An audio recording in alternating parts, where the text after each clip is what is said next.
আপনার শরীর যখন ভীষণ খারাপ লাগছে, জ্বর জ্বর লাগছে, টেস্ট করেও যখন আপনি কোনো সমাধান খুঁজে পাচ্ছেন না, ডাক্তার দেখাচ্ছেন কিন্তু কোনোভাবেই সুস্থতা লাভ করছেন না, আরোগ্য আপনি হচ্ছেন না, রোগ মুক্তির জন্য আপনি ছোট্ট একটা কোরআনুল কারীমের একটা দোয়া পড়েন।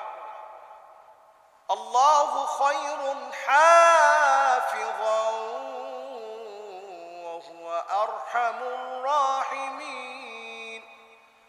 আল্লাহু খায়রুন হাফিযান ওয়া হুয়া আরহামুর রাহিমিন।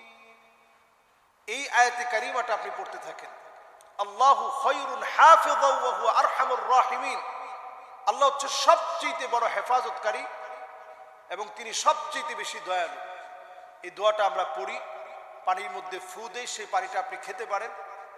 হতে পারে এই ফু দেওয়াটা আপনার জন্য শিফায়ের কারণ হতে পারে, রোগ মুক্তির কারণ হতে পারে। আল্লাহ আমাদেরকে আমল করার তৌফিক দান করুন।